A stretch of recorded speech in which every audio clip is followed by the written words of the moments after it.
Welcome to this Saturday edition of WTOL 11 News Now this morning. I'm Dominique. Amber said her attacker had her tied up in the backseat of the car like this. And when she saw the State Patrol vehicle, she started kicking the driver's seat in hopes of gaining the officer's attention.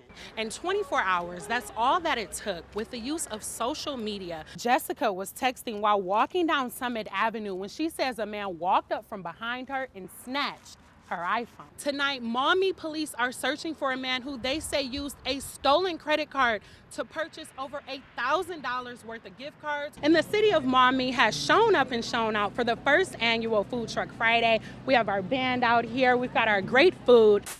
Right now, a man is in critical condition after a crash yesterday afternoon. It doesn't matter what's distracting you when you're out on the roadways. Troopers are making sure that you're paying attention when you get behind the wheel. Toledo police are investigating a shooting that happened behind me inside this home after a family altercation.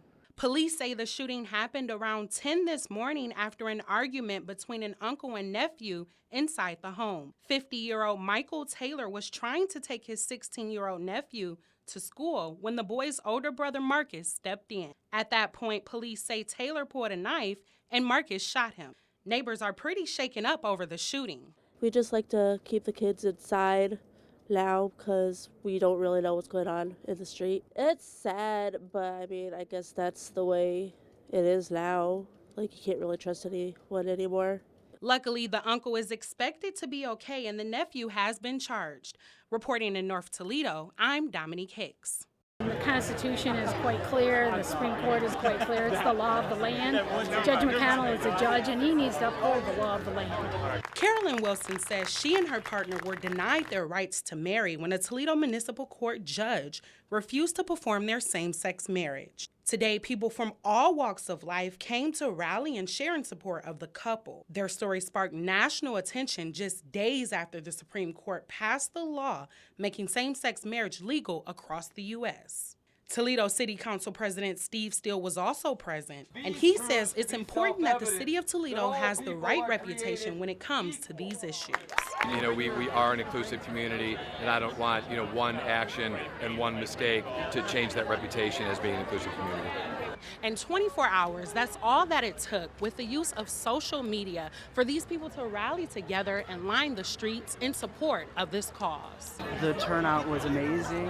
I couldn't believe how quickly it spread on social media, and it just shows the power of social media. Carolyn says she is thankful for the overwhelming amount of support, and although same-sex marriage is the law, the fight will continue for same-sex couples to be treated equally. And they're here to apologize for what happened to me and stand up and say we will change things. Reporting in downtown Toledo, I'm Dominique Hicks.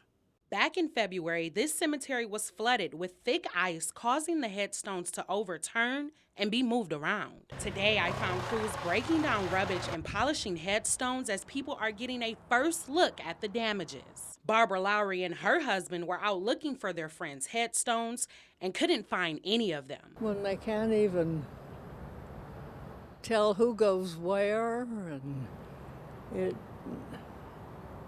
it's not good.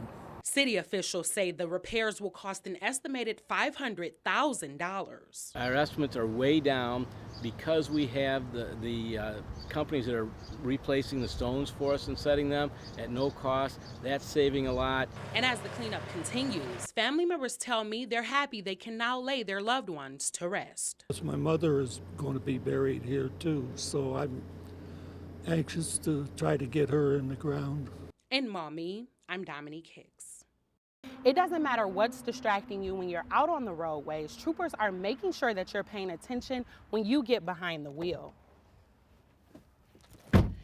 Today, we had a first-hand look of what they're looking for in distracted driving. If your focus isn't on your driving and it's on a conversation or it's on the texting or it's on what lunch is sitting on your lap or whatever, then that's a risky behavior that could have a tragic result.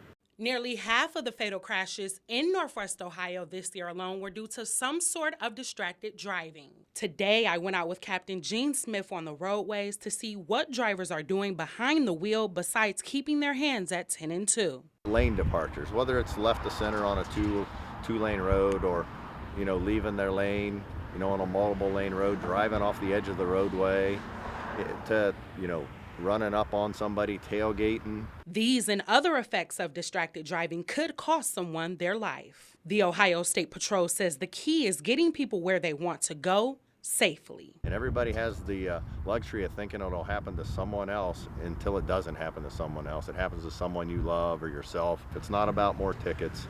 It's about getting people where they want to go safe and fewer crashes. Reporting in Wood County, I'm Dominique Hicks.